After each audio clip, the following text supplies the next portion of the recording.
Hey, welcome back to Timeless Steel Garage. I've been super busy, but it's time to get you caught up with this Merc, okay? Here's what we've got done so far. Well, you notice that all the wiring is missing. Sometimes you start getting far along on a project and you look at something and you're just not happy with it. So I ripped it all out and I'm gonna do better. But what I did do, some things you haven't seen, is I upgraded this fuel rail, this radium rail. I put a bunch more radium stuff in it. I've got a blanking plug here. I put a fuel pulse dampener here. And I've got a regulator with a gauge and a rotating 6AN fitting on the back side there. So this fuel rail is completely ready for fuel lines. And I tell you, the thing I like about radium stuff is it's all designed to work together. And super convenient package. You can use reducers, 6AN, 8AN, whatever you want to do. I got the O-side Tiger 440 injectors in there. Basically the way it's going to work is you're going to have, this is the pressure out on the hard line from the factory tank. It's going to go into the rail here, come out the back of the rail, be regulated to the right pressure, and then return here. Other than that, I don't remember if I showed you guys, but I got the treadstone manifold installed, the precision turbos clocked, and I've got this BSI piston style wastegate just kind of mocked up on there. So we also got the transmission valve body completely rebuilt and a shift kit installed, and I've put that in the car along with the new oil pan. And we have completely ripped out everything that was factory fuel system with the exception of the gas tank and the factory hard lines. I got all kinds of goodies for that, so let me show you. Alright, so I've got the, this is where the fuel comes out of the tank. It's that fancy braided Mercedes style fuel line. And this is where that whole fuel pump assembly that was for K-Jet was hanging. Factory power lines for the fuel pump. Here's your feed line that goes up to the engine. And then your return line is back here. So I've got an AEM high flow single pump that's capable of 800 horsepower naturally aspirated, I think 600 horsepower under boost. I've got their inline fuel filter, so I'm going to simplify this back here to one pump and a fuel filter. We're going to ditch this line here, put a new line on it. I've already got a new screen in that tank from when I mildly restored the car last year. Replace this with an AN line to the pump, and the fuel system will be sorted. I'll just have to make lines for the engine up there. So, you know, when you get to this point of a build, you just have all kinds of stuff going on at the same time and coming together. Here's the transmission, brand new pan, new valve body, new FIG or Toyota FIG or whatever that stuff's called. Has it sealed. I've got the cable style transmission mount from Rad Design Products in. I've got his adapter to go to a cable on the shift selector here. So today I think I'm going to get the shifter actually installed.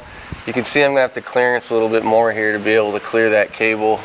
And I think I'm just going to keep the cable ran inside the car because the way this tunnel is shaped, it's going to get real close to the drive shaft if I try to run it underneath. And it's just going to make sense to keep it in the car. And then I've also got to make my cooling lines for the trans, which I can't do until I get the radiator mounted. I've got bolts coming for the radiator. Once I get the transmission shifter installed, I'd like to pop this out, put a new rear seal in it, and I'd like to start fabricating exhaust today. I mean, I've got a whole pile of exhaust parts there. And I had a bunch of goodies show up from Summit. So I got a cheap Dynaflow style muffler for the back. One thing I learned with the EcoBoost DeLorean is that thing's basically a race car and it's obnoxious to drive. This thing's going to be a daily. I want it to sound good, but I don't want it to sound like a Fast and Furious car, and I want to be able to drive it and listen to music. So I got stuff all over the place here, but here's that fuel pump I was telling you about. It's a big, massive, single high-performance fuel pump, and then I'm a big fan of AEM products as well. They've come a long way. But check this out, their inline fuel filter, they actually tell you the Napa part number, the Wix part number, and the AN part number to replace the element inside. How cool is that? AN, I think your 10 AN ORB on the outside. I've got my mass airflow sensor conversion pipe. Got a lot of stuff coming together. I've got this shifter basically loosely assembled. So I think the next step here is to get this shifter in the car and actually have some kind of control over the transmission. Okay, check this out. So first of all, the entire center console is out, and I'll worry about making this all pretty again when the car runs. I've separated all the factory window switches, audio switches, because the factory retainer that goes right here isn't going to work. So I'm going to end up laser cutting a piece that sits in that factory console that reintegrates stuff. But this is cool. So 2 of the 4 factory holes line up for the shifter.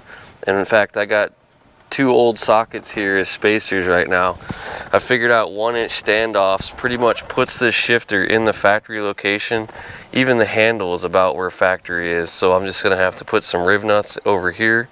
But the factory M6 hardware works, just needs to be about 3/4 of an inch longer. So I'm gonna get 4 1-inch standoffs, 2 riv nuts for this side, and 4 2-inch M6 bolts, and this bad boy's mounted. And check this out, and I've just kind of loosely mocked this up so it's not perfect, but reverse, second, first, second, third, fourth, lockout, out of lockout, back to 3rd gear, second, first. Or if I'm driving it normal and I have it use the ECU just driving the factory transmission, I'm going to have a switch that basically I flip one switch and the factory ECU controls the trans. I flip the switch again and it lets me manually control each gear. And remember, the shift kit that I installed, when I put this thing in 1st gear, it's going to act like an off-road transmission now, and it will not shift out of 1st unless I shift it out of 1st. So if I want it to just drive like a normal car, 3rd gear, drive, she drives. Flip a switch, 1st, 2nd, 3rd, 4th, lockout, out of lockout, back to 3rd, 2nd, 1st. So I just basically made this thing a manual car without a clutch. And again, I flip a switch, go back to drive, car drives itself, reverse, park. It's a pretty sweet setup. My cables are still slacked and loose, so this is just kind of mocked up to see if it was working. I'll have to adjust all that, but I've got more of these little shift gates too, so I don't know if that's how I'm going to leave it. I might add a couple to brace neutral in here, but it's a pretty awesome setup. Now I'll move over here to the other side, but I'll show you the cable comes out of the back here, goes back down by the passenger seat. I'm going to leave it inside the car. It'll be hidden once it's all put back together. And I'm pretty stoked on this because the way this sits in here, this isn't going to be some obnoxious shifter sticking up. Once the console goes back on, it's going to hide most of this. So I'll make some kind of cool panel that integrates all these switches, put all the factory stuff back together. But let me show you how it works. So here you can see the cable coming out on the side of the seat. Goes down here and over to the shifter arm, and I'll just move this so you see how it works. That's reverse, 3rd, 2nd, 1st, 2nd, 3rd, reverse, park. So pretty sweet. I can adjust it here and here, and I can adjust it right here, and you can see the cable's loose right now, so none of these shift points are perfect, but you can see these 1-inch standoffs in here, which are some old sockets. I'm going to order some actual standoffs. And then I got manual control of lockout, manual control of 3rd and 4th gear, 1st and 2nd gear when I want it. So pretty sweet shifter. It's only mounted with 2 bolts right now. But you can see this is the factory hardware. And I just need it to be long enough for a 1-inch standoff, so I add another inch to this, and it'll be about 2 inches. And there we go. We now have control of our drivetrain. And the proof and concept has been proven. So now I can actually fully assemble it, install it, and make it look pretty. Alright, so I'm starting to make my exhaust completely from scratch with leftover stuff from the EcoBoost DeLorean project, which was 304 stainless, a bunch of pie cuts. And then I've got a Summit Universal 3-inch kit, which I think is 405 stainless. Using my TIG welder here, I think I got a 1 second or 1.5 second pre-flow, 5 second post-flow. Using 63 amps, 100% argon. I'm using purple tungsten, all tungsten. And Blue Demon 1/16 stainless filler rod. I think it's 308. I'm not sure. But yeah, it takes a long time. And I'm also using about 25 PSI on the gas. And I'm back purging the pipe with about 20 PSI. Alright, man, I've been working hard all day. And finally got some exciting stuff done. But man, the shop is trashed. But that's what happens when you're building stuff. But check that out. Boom. Not my best welding, but it'll work. I used a bunch of leftover parts I had from the EcoBoost build. The 304 stainless is the shiny stuff, and then I think that stuff's 405. That was actually the muffler from the DeLorean that I ended up not using. It's a high performance muffler. Drag racing muffler, basically it's straight through. So what I did is I made the downpipe oxygen sensor, and I used that, I'm going to use that muffler as like a resonator. And the front of the exhaust has to be able, I have to be able to drop the entire exhaust from the downpipe back on the Mercedes. That's how it was factory, because you can't get the drive shaft out or replace the hanger bearing or any of that stuff with the exhaust stand. So basically downpipe to the resonator, and then I'm going to build the rest of the exhaust off of that. And then I got a dump pipe here for the wastegate that I made. And yeah, it's taken me all day. Did the shifter in the morning, and pretty much the rest of the afternoon was welding this. The pie cuts take forever, but anyhow, I needed this small victory, so join me as I set this bad boy in there. It's finally cooled down now that I'm not incinerating my hands installing it. That's nice. And I've already got anti-seize everywhere, so that's good too. Pro tip on these band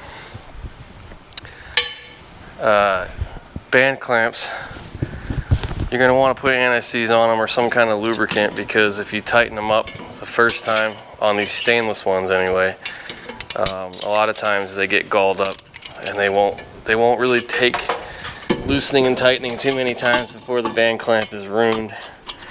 So you just want to keep the threads lubricated.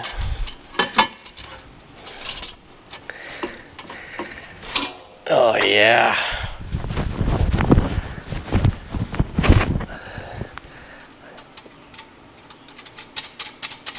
Anti-seize everywhere. Can I reach? No, I can't. Of course not. For some reason I thought in my brain I was going to build an entire exhaust in one day, and then I forgot how long it takes to custom fabricate something in TIG weld and pie cuts and all that kind of stuff. But I might not be Jesse James when it comes to welding, but I'll take this garbage I made myself over something off the shelf any day. And if you want to get better at welding, build an exhaust. Plenty of practice welds. Okay, I think that's where I want it, so I don't want to go too crazy on it right now, because I want to bolt this resonator up and see if that's where I want it. Oh yeah. Okay, right there I think. Yeah, that's right where the center of the old exhaust used to be. Perfecto. Literally right where the old pipe used to be. Here, let's get some eyes on this so you guys can see what I'm talking about. Oh yeah. Oh yeah. Look at that. Beautiful. Okay, let's get this resonator on here. This is just gonna make me happy. Oh yeah, okie dokie, smoky. Let me see here. Oh, son of a.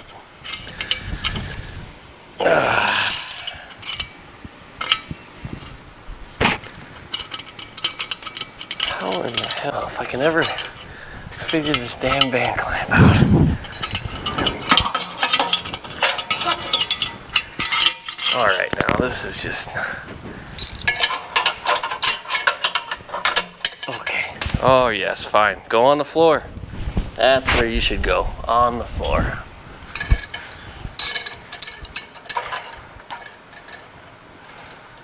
Never designed these damn things, I swear. Get in your home.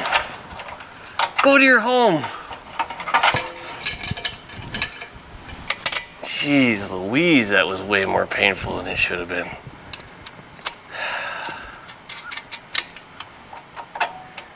Now I gotta lubricate this girl up too, so I don't strip her.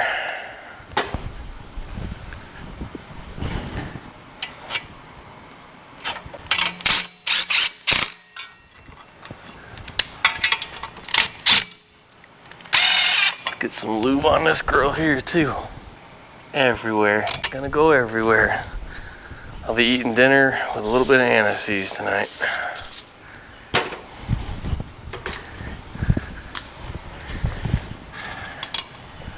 Oh yeah.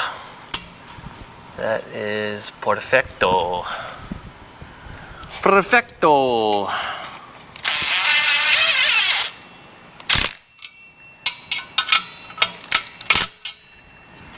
Alright, let's get you guys in here to see this.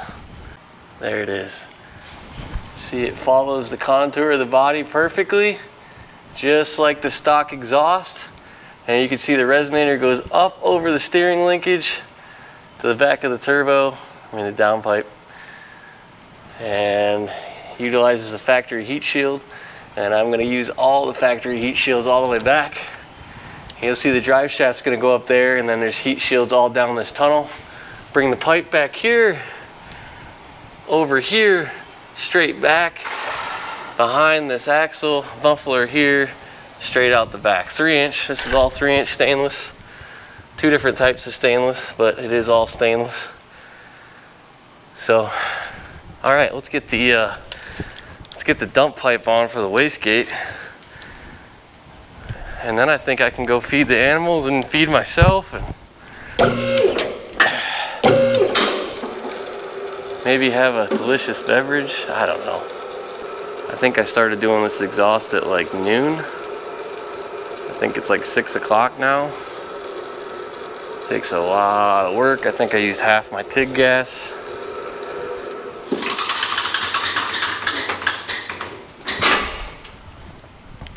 But I want to see this beautiful bean footage here. I want to get that wastegate dump pipe on there, because then I can feel like I've accomplished something for once. I tell you what, I don't know about you people out there, but I feel like I don't ever have time lately. No time to do anything. Gotta be a good dad, gotta make money, gotta mow the grass.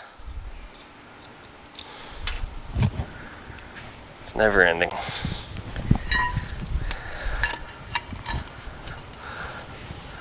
Ooh, this one's still a little warm. Still a little warm. What did I do with the nut? Yes, come to Papa. Oh yeah, this is gonna be sick! For those of you that are wondering, the first ever legitimate hot rod that I had was an 84 Z28,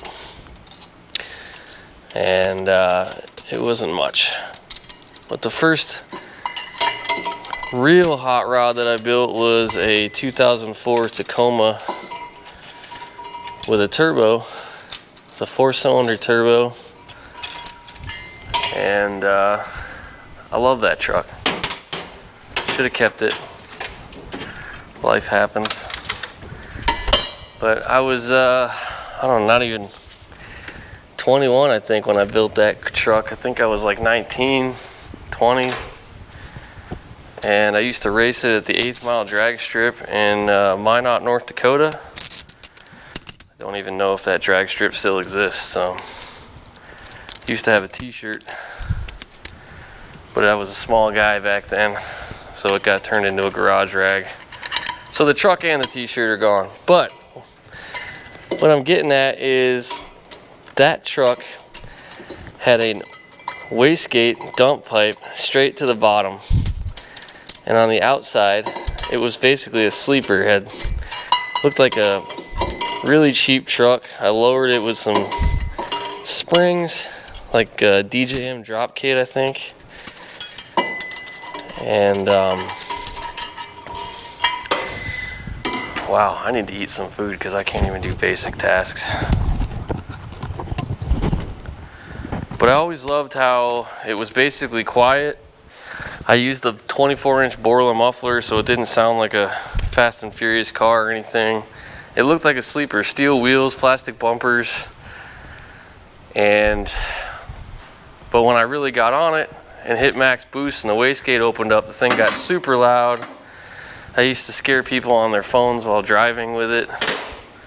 So I kind of want that back.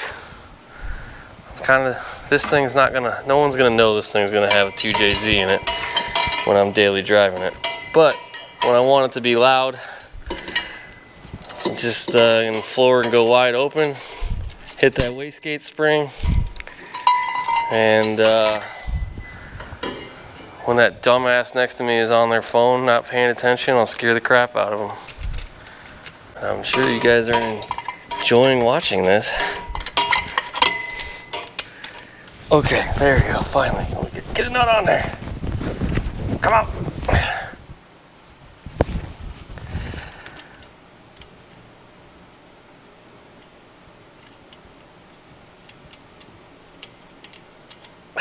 Come on. My fingers hurt. Not good. Does not feel good. Oh, that's gonna work out nice. That's perfect. I'll show you guys in a minute. Just hang on, hold on, calm down. Getting there. I can't find any of my tools. I've reached the point of the day where I just need to hang up the towel. 'Cause my brain's not working.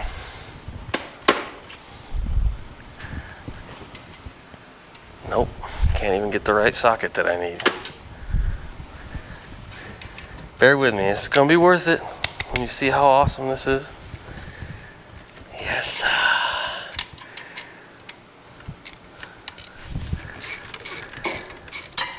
Oh, you got to be kidding me. Oh, it's okay.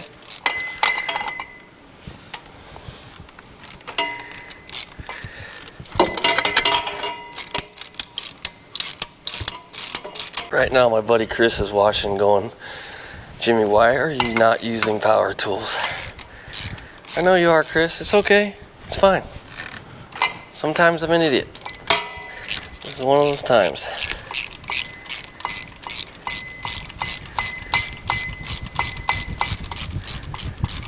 Perfect. Except for the fact that that clamp is hitting the wastegate. All right, Chris, you win.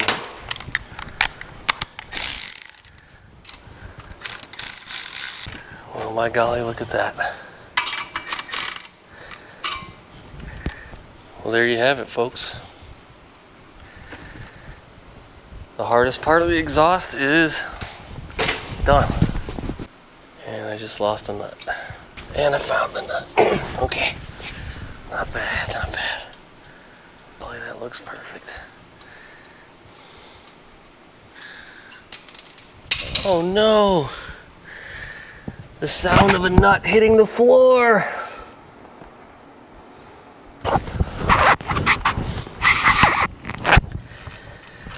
Well, where did you go? Where did you go? Where did you go? You hit something, you're down there somewhere. Well, that's a future Jimmy problem.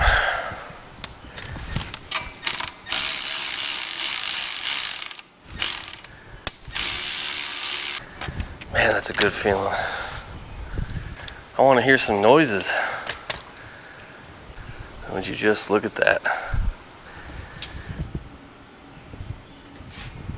Boom, dump pipe straight down. You guys want to see what it looks like from underneath? I do too. Let's do it. And I said, hey, yeah, yeah, yeah. Hey, yeah, yeah. I said, hey, what's going on? There we go.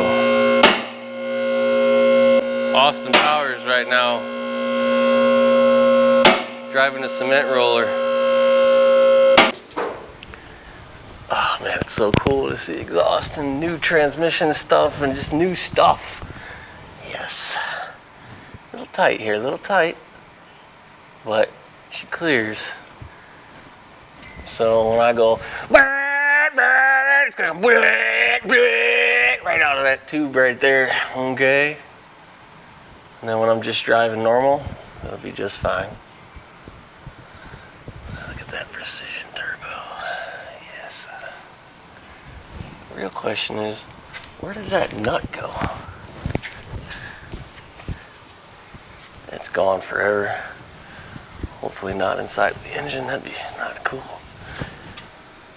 Oh, it's inside the motor mount. Sweet, I found it. No, that's just a piece of something I cut. False alarm. Let's try it. Well, I think that nut is just, it's gone.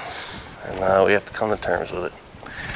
Anyhow, that'll do it for this episode of Timeless Steel Garage. We'll see you next time.